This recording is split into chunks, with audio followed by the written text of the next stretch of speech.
The insult cracked through the dojo like a slap. "Hey, you with the mop. Come up here and give us a little show." For a second, the entire mat froze. Even the ventilation fans seemed to hesitate, as if the room itself sensed the line that had just been crossed. Grant Miller looked up slowly, the mop still dripping in his hands, and met the smirk of Tyler Rhodes, the dojo's star instructor and proud holder of a black belt he flaunted like a crown. Tyler stood in the middle of the mat chest, outbelt gleaming under the fluorescent lights, surrounded by the advanced class he ruled with absolute confidence. He loved moments like this, moments where the world aligned to remind him of who was in charge. But Grant was used to being overlooked. He had spent the past 20 years cultivating invisibility like a shield.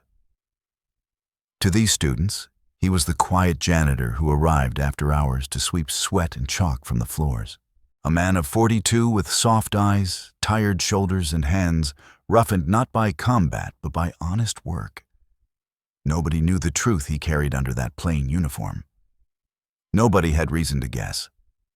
"I do not want to disturb you, Sensei," he said, voice barely above a whisper as he bent down again, scrubbing at a stain like the words had never been spoken. "Just want to finish up so you can continue."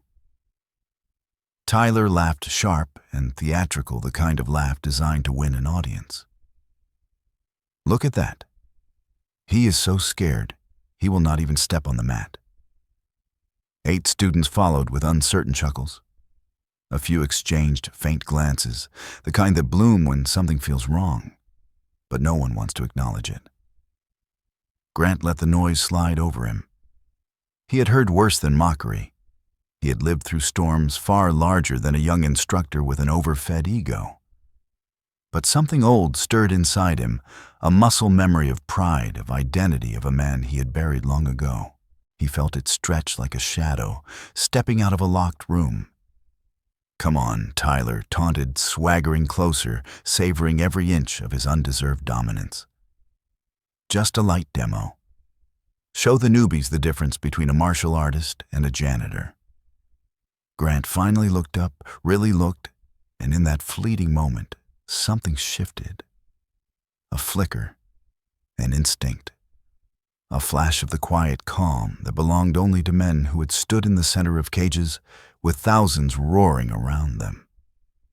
It made Tyler hesitate, tiny but real, his grin flickering with a confusion he could not explain. The janitor set down his bucket.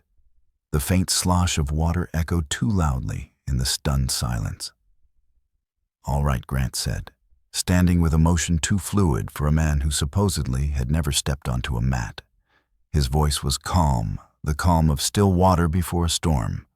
"But when we are done, you will apologize to all of them for turning this place of discipline into a circus."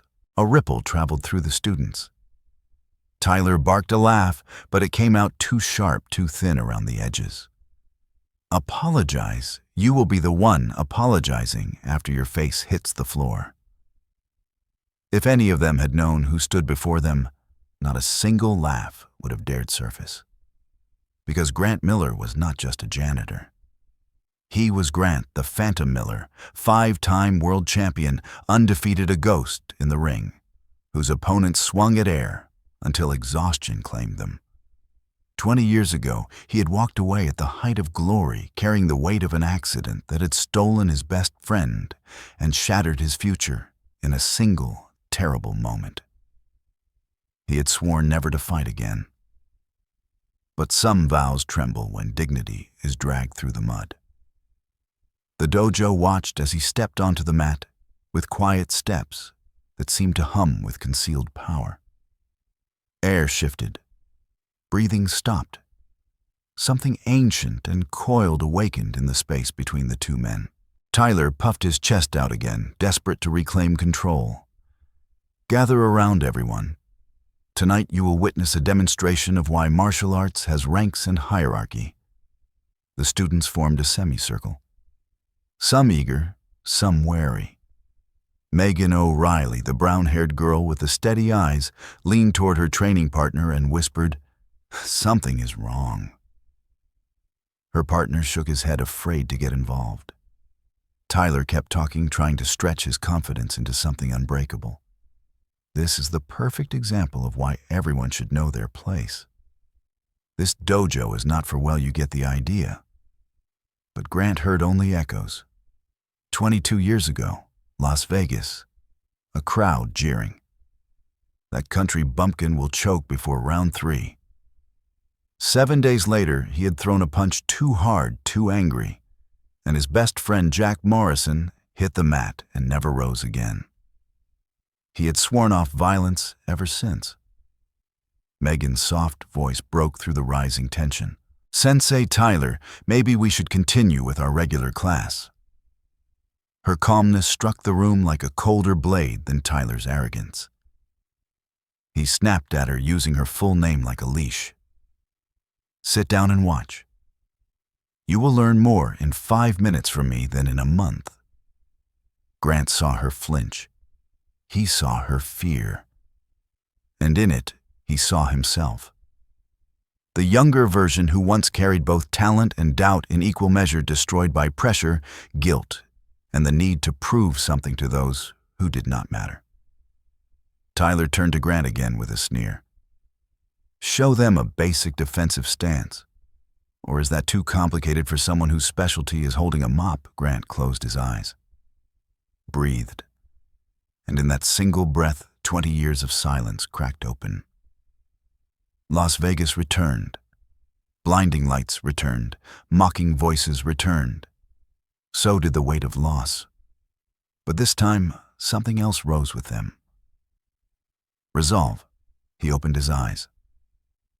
"I will show them something," he said softly, and every student felt the temperature in the room drop, as though something immense had just awakened beneath the janitor's calm face. The forgotten man was done staying invisible. The moment Grant's eyes opened, Tyler felt something primal tighten in his chest. It was not fear, not yet, but the early shadow of fear that subtle instinct animals get when they realize they have wandered too close to something they do not understand. Tyler tried to shake it off with swagger. "What is wrong? Are you planning to stand there like the floor lamp you push around all day?" He shoved Grant's shoulder. A tiny, petty gesture. But the shock came when Grant did not move. Not an inch. It felt to Tyler as though he had just tried to push a wall, pretending to be a man. "Interesting," Grant murmured, almost to himself. "It has been a long time since someone dared provoke me like that." The whole dojo seemed to inhale sharply. The air thickened, heavy with expectation. A few students exchanged glances, silent messages passing between their eyes. Something was happening. Something completely out of their depth. Tyler, still clinging to his authority, barked louder. "Did you hear that? He thinks this is interesting? All right then. Let us show him the difference between thinking you know and actually knowing." But every word Tyler hurled bounced off Grant harmlessly. Because Grant was not hearing the taunts anymore. He was listening to the pulse he had tried to bury for 20 years. The pulse of a fighter, a master, a man who once lived under stadium lights, brighter than these cheap fluorescent tubes. A man who once heard tens of thousands chanting his name. He did not want this fight. But some lessons only land when the world leaves you no other path. Megan O'Reilly felt the shift before anyone else. A tingling pressure crawled across her skin.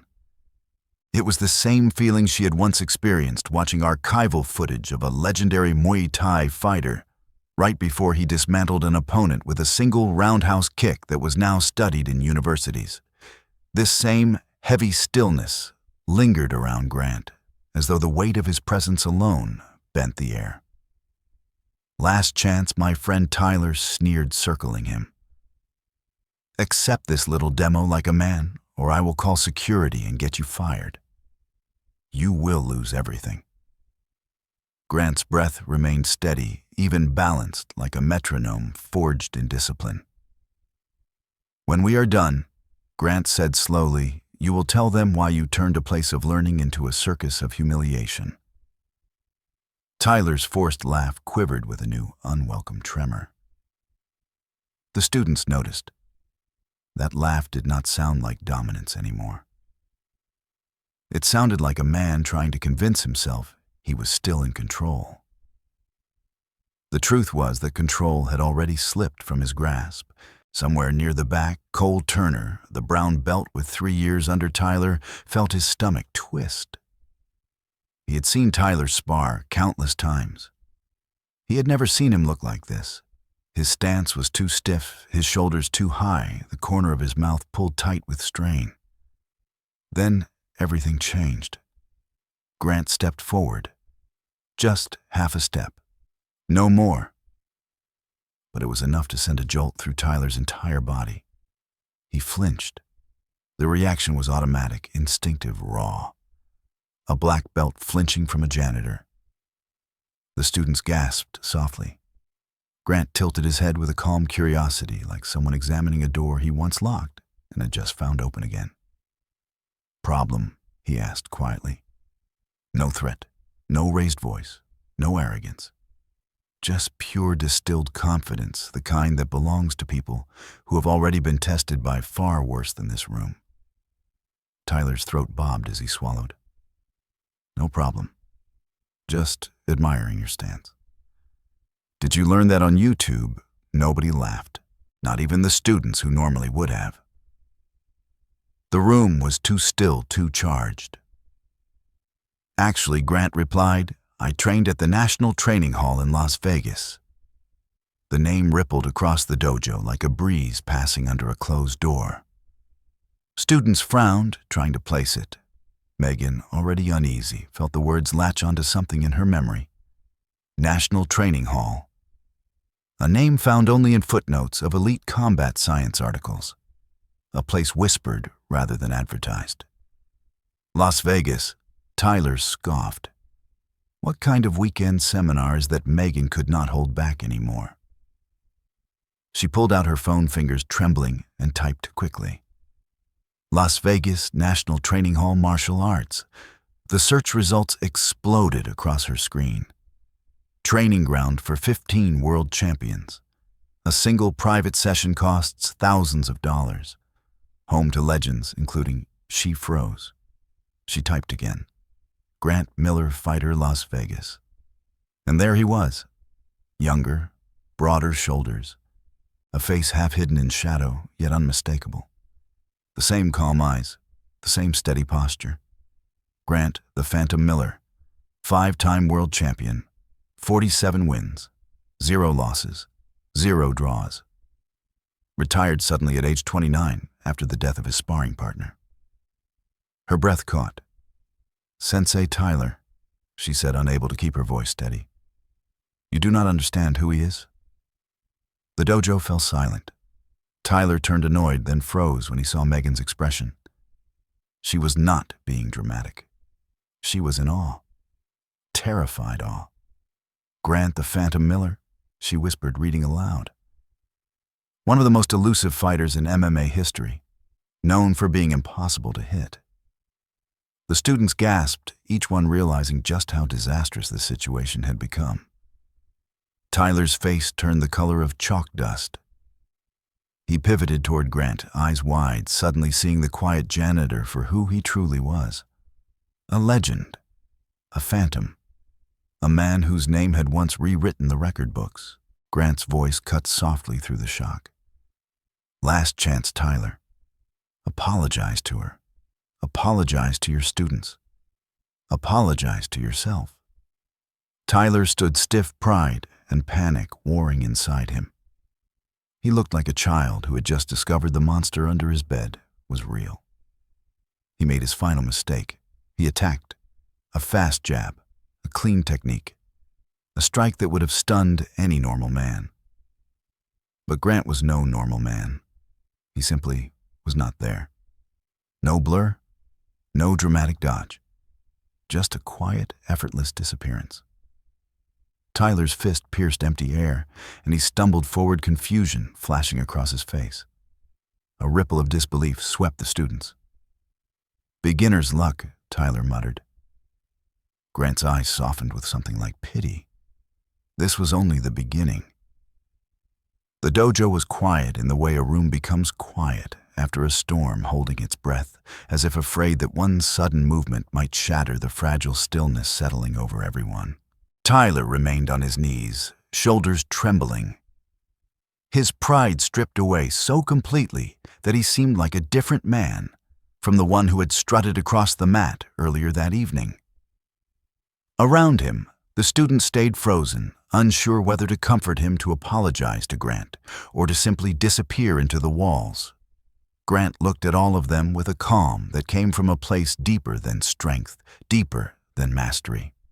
It was the calm of a man who had carried a terrible weight for too long, and had finally, even if only slightly, been allowed to put some of it down.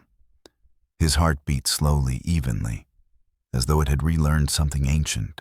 He once knew by instinct that power meant nothing if it did not serve compassion. He stepped back from Tyler, giving him space to breathe. The young instructor's face was pale eyes, half lost in thought, half drowning in shame. Grant could see the moment the realization settled inside him, and the moment he recognized that the man he had tried to humiliate was someone the world once admired, as someone who had nothing left to prove. The bitter irony was that Grant himself had spent 20 years trying to disappear, while Tyler had spent his adult life trying to be seen. Now their roles had shattered like mirrors dropped onto a cold floor. Megan approached her steps, slow, uncertain. The tension of the confrontation still clung to her like dust, but something softer now lived in her expression. She looked at Tyler, not with anger, but with a quiet kind of hope, as though she wished he would rise from this moment, reborn. Grant watched her with a faint, almost invisible smile, recognizing in her the same courage he once saw in Emma, the sister whose memory still stirred in him, like the echo of a song he loved and feared in equal measure. When Tyler finally lifted his head, his voice came out roughened by emotion. "I was wrong," he said, barely more than a whisper. "Grant, I am sorry. Truly." Grant nodded, offering neither judgment nor triumph. "Apologies are a beginning," he said gently, "not an ending." The students stood in a slow, awkward semicircle, each of them carrying their own private mixture of awe and guilt. They had all played their roles in the spectacle Tyler created. They had laughed when they should not have laughed. They had watched when they should have spoken. Grant saw it all in their eyes, and he felt no anger toward them, only a kind of wistful understanding. People often follow the loudest voice, he thought, until they learn to listen to their own. Megan swallowed her voice, unusually soft. "Grant," she said, "you did not have to show him mercy." Grant looked at her, and the depth of his gaze silenced every remaining whisper in the room. "Mercy is not a gift I give him," he said. "It is the promise I made to myself." For a moment, a sadness flickered across his face, fragile as the wings of a moth brushing a window. He had lived too long inside his guilt, too long inside silence and shadows. But tonight, something in him had shifted. Confronting Tyler had not erased the past. It had not brought Jack back. But it had reminded Grant of the man he once tried to be, the man he still could be if he dared step out of hiding. Tyler pushed himself to his feet, unsteady, but determined, as though the ground beneath him no longer obeyed the same laws. When he tried to speak, his voice broke. "I was supposed to teach," he said. "I was supposed to show them strength, and instead, I showed them fear." Grant shook his head with quiet firmness. "No. You showed them where fear leads when you let it rule you. What you do next will show them who you truly are." Those words settled into Tyler with the weight of a second chance. He nodded, not trusting his voice, and glanced toward his students. Some of them looked at him with sympathy, others with disappointment. But all seemed to be searching for something, perhaps a sign that the man in front of them still had room to grow. As the dojo slowly exhaled the tension it had been holding, Grant felt a coolness move through his chest, and the coolness of an exhausted heart finally allowed to rest. He stepped off the mat, retrieving the mop he had dropped earlier. For a moment, he studied it, this humble tool that had been his companion for 2 decades, and he realized with a strange jolt that he did not feel small holding it anymore. He felt free. When he turned back, Megan was watching him with eyes full of questions she had not yet dared to ask.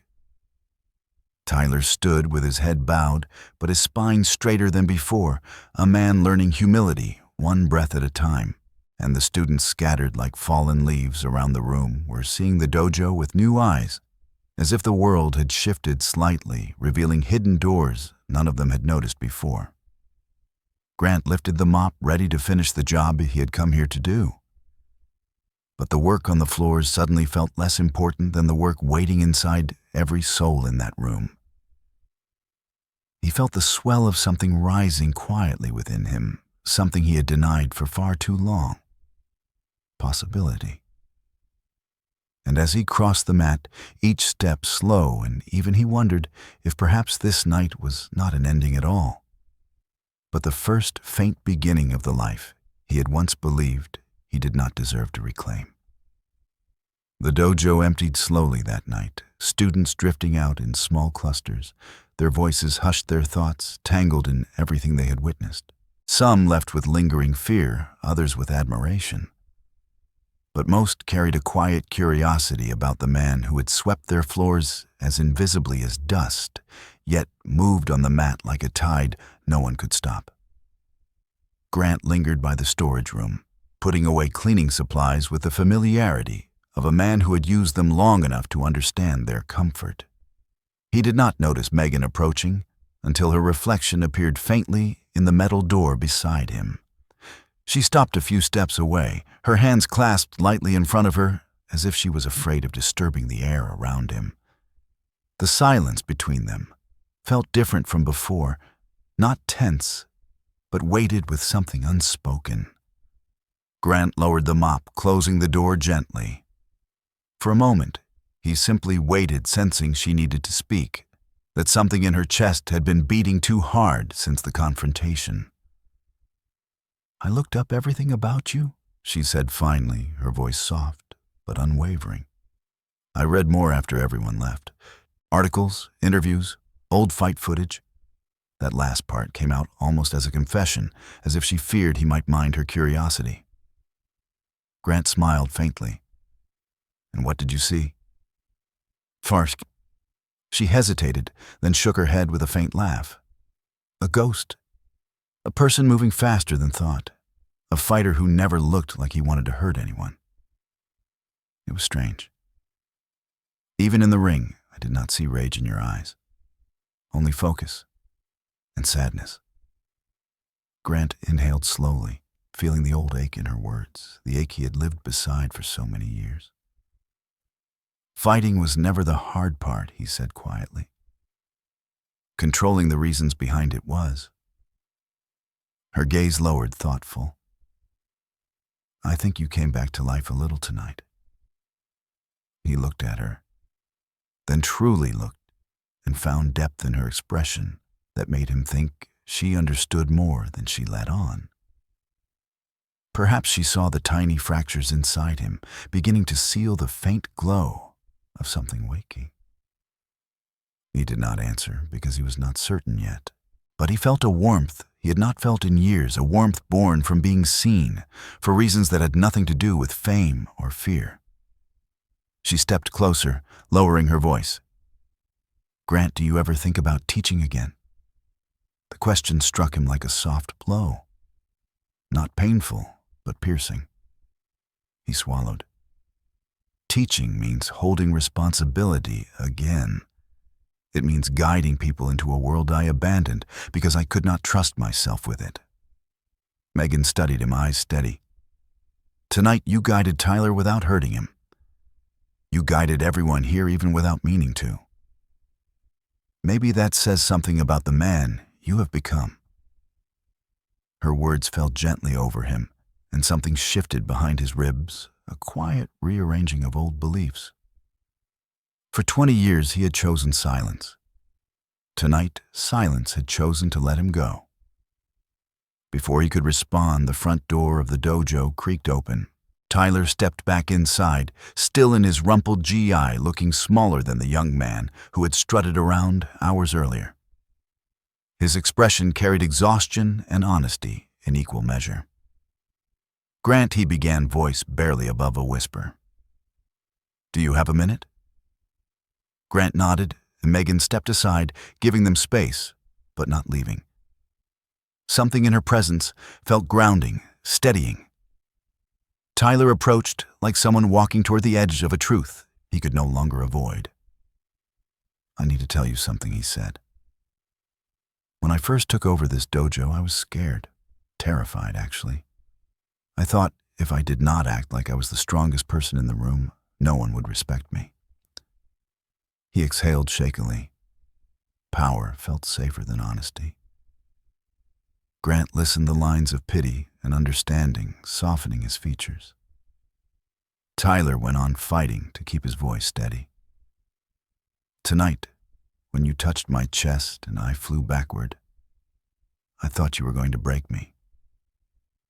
But you did not. You let me fall but not break." Grant felt his heart tighten. He had spent years fearing his own hands, believing they were weapons that could only destroy. Tonight, hearing Tyler's words, he felt the faint glimmer of something he had not dared hope for, proof that he could use those hands to shape, not shatter. Tyler glanced toward the mat, guilt darkening his eyes. "I humiliated people to feel big. But you had every reason to humiliate me back, and you chose not to. You gave me dignity even when I had taken yours." His voice cracked. "I want to be better than the man I was today." Grant placed a hand on his shoulder, a gesture filled not with dominance, but with recognition. "Then become him," he said. "Start tomorrow." Tyler nodded, tears he refused to shed gathering at the corners of his eyes. When he left the dojo again, he walked with slower steps, each one weighted with reflection, but also with the first fragile signs of change. Grant stood in the quiet that followed the room, dim except for the faint glow of the exit sign. Megan came to stand beside him, her presence warm in the stillness. "You changed something in him tonight," she said. Grant looked at the floor, then at his hands, turning them slowly, as if seeing them anew. Maybe he answered softly, or maybe he was ready to change and just needed someone to remind him he could. Megan breathed in gently, her voice barely more than a whisper. "And what about you, Grant? What are you ready for?" He looked at her, and in that moment, the weight of 20 years felt lighter than it had in a lifetime. He did not have the answer yet, but for the first time since his youth, he wanted to discover it. And that he realized was enough to begin. The night outside had deepened into that quiet blue hour where the city seems to hold its breath before surrendering to sleep. Through the front windows of the dojo, the streetlights glowed like distant lanterns, casting long threads of gold across the polished hardwood floor. Grant stood for a moment, letting the silence wrap around him, a silence he no longer feared. For years it had felt like a cage, but now it felt like possibility waiting to be shaped. Megan was gathering her things, carefully slipping her notebook into her bag, though her eyes glanced toward him more often than the objects in her hands. It was not worry she carried, nor simple curiosity, but a gentle awareness that something inside him was unspooling like a long-held breath finally released. "Do you need a ride home?" she asked, her voice soft, carrying none of the boldness she had shown earlier in the night. That was something he admired in her, the way she could shift from courage to tenderness without losing either. Grant shook his head with a small smile. My daughter's waiting. I should get back before she starts worrying. At the mention of Piper, something warm flickered across Megan's face. You are a good father, you know. Grant looked down, the faintest surprise brushing across his features. I am trying, he murmured. More than anything, I am trying. You are doing more than trying. You are showing her who you are, even the parts that scare you. That is real strength. Her words settled into him with a surprising weight. Real strength. He wondered when he had last believed he possessed such a thing. For so long he had measured his worth by the damage he feared he could cause. But strength, he realized, was not a fist or a belt or a title. Strength was standing in front of your past without stepping back. Strength was letting someone see you, even the broken pieces you kept wrapped in silence. He walked her to the door, holding it open as the cool night air spilled inside. She paused outside, turning back to him with a look that made the moment feel suspended between heartbeats. Grant, she said quietly, tonight you showed everyone what you kept hidden for 20 years. But you also showed us something else. You showed us that who you choose to be now matters more than who you once were. Her words touched something tender inside him, a place he had not dared touch himself. She gave him a small nod, almost like a promise, then walked into the night, the sound of her footsteps fading into the hush of the street. Grant turned off the lights, locked the door, and stepped outside. The quiet felt thinner now, easier to breathe through, as though the world outside the dojo had softened just slightly. He walked to his car, feeling the familiar stiffness in his shoulders. But underneath it, he sensed a new undercurrent, a subtle shift like the earth adjusting after a long storm. When he pulled into his driveway, the small house stood under the glow of the porch light, warm and welcoming. Piper was waiting in the living room, curled up on the couch with her book open, but clearly unread. Her head lifted the moment he stepped inside. Dad, you are late, she said, trying to sound stern, but unable to hide the relief in her eyes. I know, sweetheart. I am sorry. Things ran late at the dojo. She closed her book and padded toward him, bare feet, soft against the carpet. Her gaze scanned his face with a sharp intuition only children possess. Did something happen? Grant hesitated, not wanting to burden her with the weight of the evening, but also not wanting to hide from her anymore. A little, he said gently, but everything is all right now. She nodded as though that simple reassurance was enough. She hugged him, arms around his waist, small and trusting.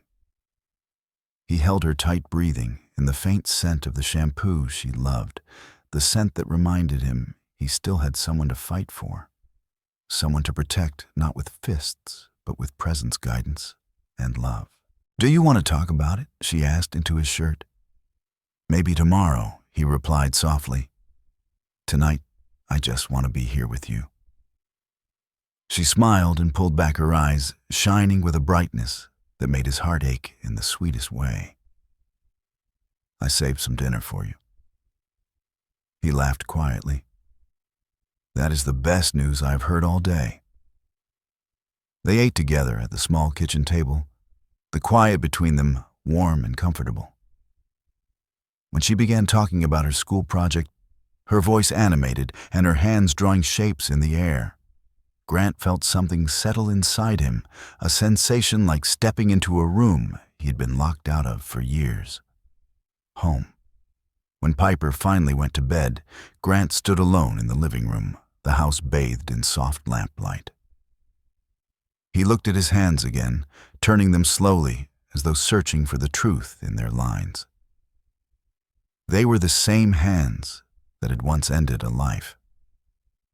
The same hands that could have destroyed Tyler tonight, but they had not. But they had hands capable of harm, yet choosing restraint. Hands that had once lived in fear of themselves, now learning they could be gentle. He exhaled a slow breath and felt the heaviness inside him shift, making room for something gentler, something alive. Maybe Megan was right. Maybe tonight had not been the end of anything. Maybe it was the first quiet beginning. Morning crept gently into the house, slipping through the curtains in pale strands of gold. Grant woke earlier than usual, not because of habit, but because something inside him felt unsettled, yet quietly alive, like the faint stirring of an animal long dormant. For a moment, he lay still, listening to the soft breathing from Piper's room down the hall. That simple sound had carried him through 2 decades of silence, grounding him when the past tried to pull him under. Today, though, the silence carried a different weight. It no longer felt like a shield. It felt like the world holding its breath, waiting. He rose, padded to the kitchen, and brewed coffee, watching the steam coil upward like thin ribbons. He stood by the window, sipping slowly, letting the warmth settle into him. The events of the previous night drifted back with surprising clarity. Tyler collapsing under the truth of his own arrogance, the students watching with wide, shaken eyes. Megan's quiet question lingering like a note that refused to fade. "What are you ready for, Grant?" He had not answered then. He was not sure he could have. But now, in the soft morning light, the question returned with a gentler edge, no longer demanding an answer, simply inviting one. When Piper entered the kitchen, hair rumpled from sleep, she walked straight to him and wrapped her arms around his waist without a word. He rested a hand on her head, warm affection flooding his chest. "Morning, sweetheart," he murmured. "Morning," she echoed against him. Then she looked up at him with a seriousness that tugged at his heart. "You seem different today." He smiled, but it was the kind of smile that held an ache beneath it. "Maybe I am. Maybe it is time for me to stop hiding so much." She studied him, her young face open and soft. "I like when you do not hide," she said. "It makes you feel closer." His throat tightened. Out of all the people in his life, she was the one he most feared disappointing, the one he most feared losing to truth. And yet, here she was, nudging him toward it, with more grace than most adults ever could. After breakfast, he drove her to school, watching her wave before she disappeared into the crowd. The moment she was gone, he sat in the car for a long while, staring at the steering wheel, his fingers tapping a slow rhythm on the leather. The dojo waited for him. The world he abandoned waited for him. But he still had no idea what it wanted from him now. He drove anyway. At the dojo, the parking lot was empty, except for a familiar silver sedan. Tyler's car. The sight of it surprised Grant more than it should have. He stepped out and approached the building quietly, half expecting Tyler to be sitting alone in the dark, replaying every mistake he had made. Instead, through the front windows, Grant saw him mopping the mats. Tyler moved slowly, deliberately, as though each swipe of the mop was a small vow. When he noticed Grant in the doorway, he straightened abruptly, embarrassment flushing through him. "I came early," he said, voice low. "I wanted to clean the place myself today. Felt right after everything." Grant leaned against the doorframe, watching him with a mixture of respect and quiet sorrow. "You do not owe me that," he said gently. Tyler shook his head. "I do not owe you. I owe them. And myself." Grant let that sit between them for a moment. He recognized the posture, the hollow exhaustion of a man finally admitting the truth to himself. He had been there once, in a different gym with blood on his gloves and a friend's life slipping away. Tyler glanced toward the far wall where framed group photos hung in neat rows. He nodded toward one. "I looked at these last night. Tried to see what I missed. All I saw was a man pretending to be a leader. You showed me the difference." Grant did not reply immediately. He stepped further inside the air-cool and faintly scented with cleaning solution. "Leadership is not loud," he said at last. "It does not need a stage. It does not need fear. People follow you when they feel safe, not when they feel small." Tyler swallowed emotion, tightening his jaw. "I want to build that here. But I know I cannot do it alone." Grant's gaze drifted across the room to the mats, where he had once moved without thinking, to the walls that had witnessed both arrogance and awakening. He felt the old weight stirring again, but this time it no longer felt like a burden. It felt like a calling. Tyler hesitated, then spoke the words he had clearly fought with since dawn. "Grant, would you consider teaching here? You do not have to commit to anything big. Just help me rebuild what I broke." The room seemed to hold its breath. Grant felt his own breath catch a soft ache blooming beneath his ribs. Teaching. The one path he had sworn to avoid. The one path that tied him tightly to everything he lost. But last night, watching Megan stand up for someone she barely knew, seeing Tyler collapse into humility, feeling the quiet shift in his own heart, he realized something. He was tired of running. Grant stepped closer to the mat, resting a bare foot on its surface. The texture was familiar, almost painfully so. It felt like stepping onto the edge of memory. "I do not know if I can teach again," he said honestly. "But maybe I can try." Tyler released a breath that trembled with relief. "Thank you," he whispered. Grant nodded slowly, his gaze steady. "But if I do this, we do it together. Respect first. Always, always," Tyler said. And the sincerity in his voice sounded like a man rebuilding himself from the inside out. A faint smile tugged at Grant's lips. He felt something shift in the room, a quiet, almost imperceptible shift, as though the dojo itself approved. Outside sunlight crept higher over the street, warming the windows and softening the shadows inside. And as Grant stood there, the beginning of a new path forming beneath his feet, he allowed himself to believe something he had not believed in a very long time. Perhaps he was not meant to disappear. Perhaps he was meant to return.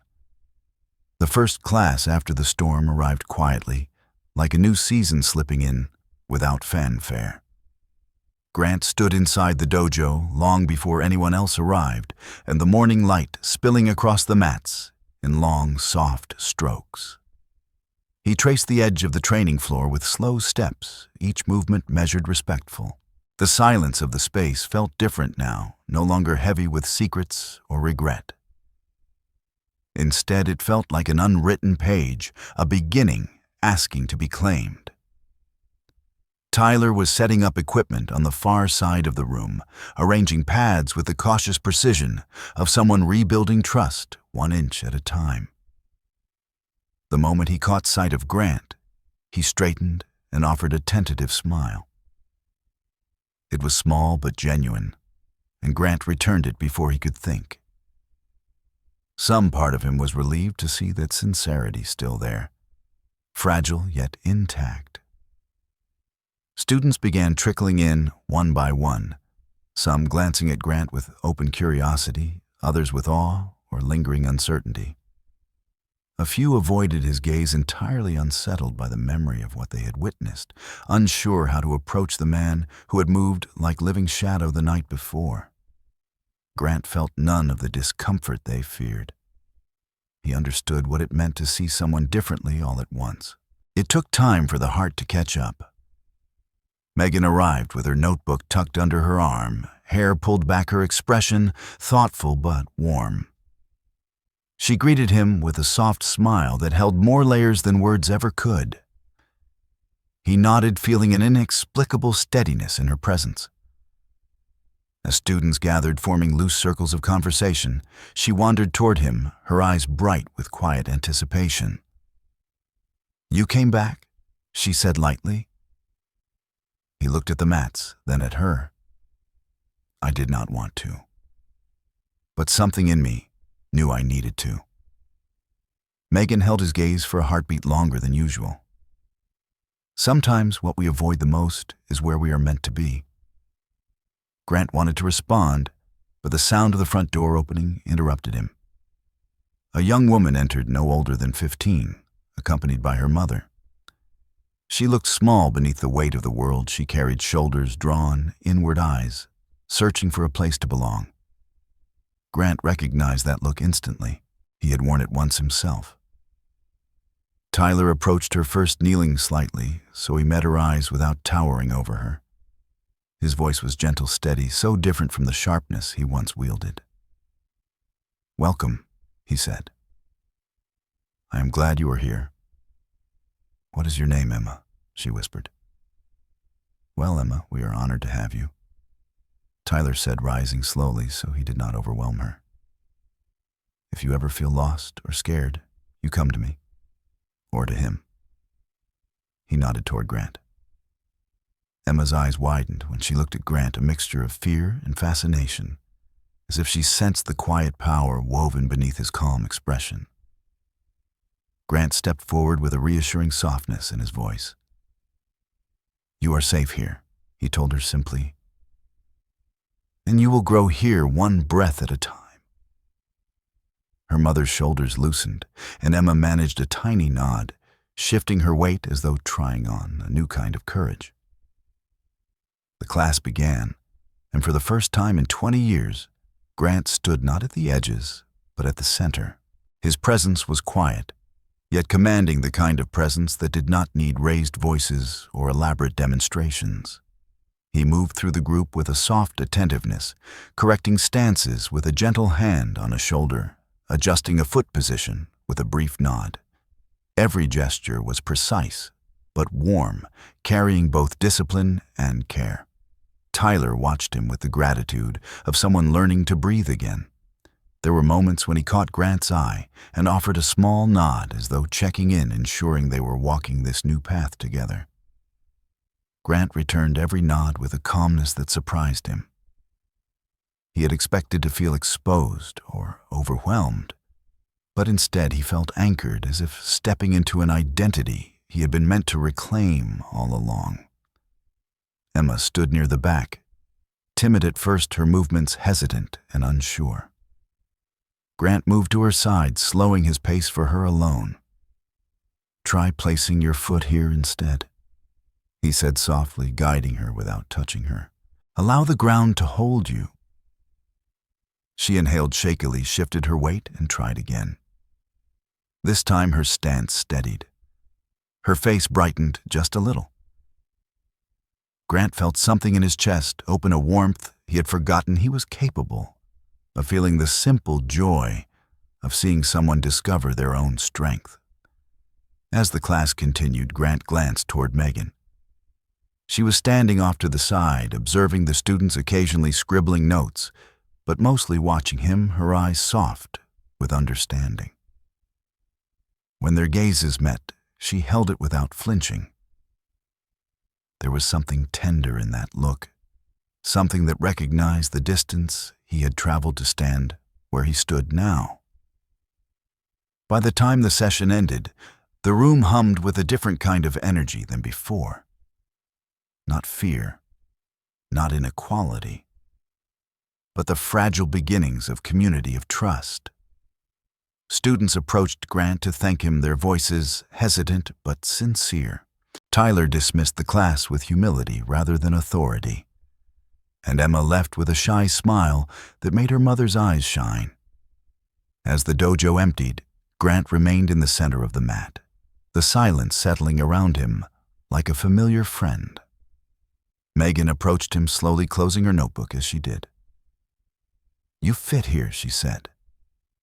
Grant looked around the dojo, feeling the history of his own life echoing in every corner. For the first time in 2 decades, he believed her. "Maybe this is where I start again," he murmured. Megan smiled, a quiet smile that lingered. "Maybe it is." He felt the truth of it settle inside him, warm and steady. And as he locked up the dojo later that afternoon, the weight he carried felt lighter, not because it had disappeared, but because he was no longer carrying it alone. Even before Grant opened his eyes the next morning, he sensed it, an unfamiliar lightness, as if the weight he had carried for 20 years had finally loosened its grip. Not vanished, no. Grief never vanished. But it no longer pressed against his ribs the way it used to. It moved with him now, instead of holding him still. The dojo, once a place he had entered as a shadow, was slowly becoming something else. A bridge. A doorway. A promise. That afternoon, he returned to the quiet mats waiting for Tyler and the students to arrive. He ran his hand over the surface of the floor, feeling the soft give of the foam beneath his palm. It reminded him of his earliest days in Bend, when he had first stepped into a makeshift gym and felt without understanding it that something inside him had found a place to breathe. The memory was gentle now, instead of sharp. Time had softened it. He was standing near the far wall when he heard the door open. Footsteps scattered inside, students greeting one another, the rustle of uniforms, the soft tap of equipment being arranged. And then, Megan's voice, quiet but bright, drifting toward him like a thread of warm light.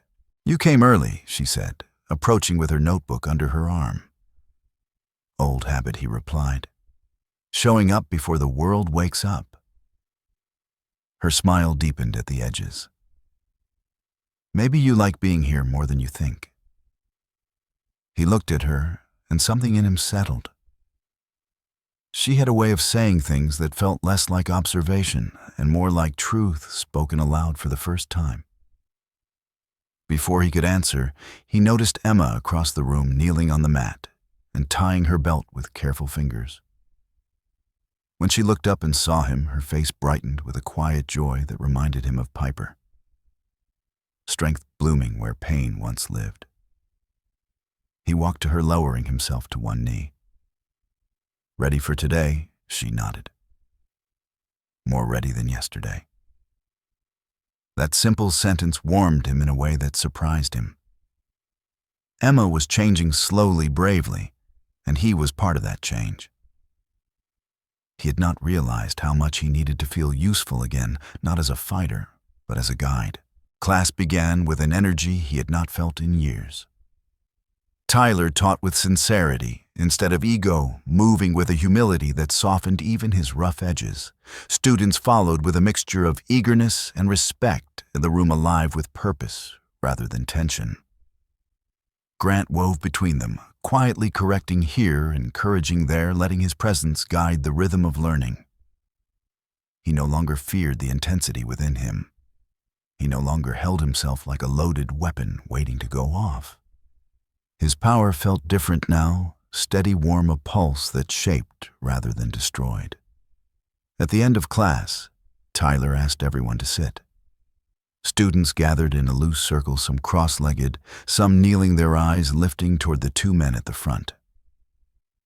Tyler's voice carried clearly across the room. "I have something to say." He glanced toward Grant, then back at the students.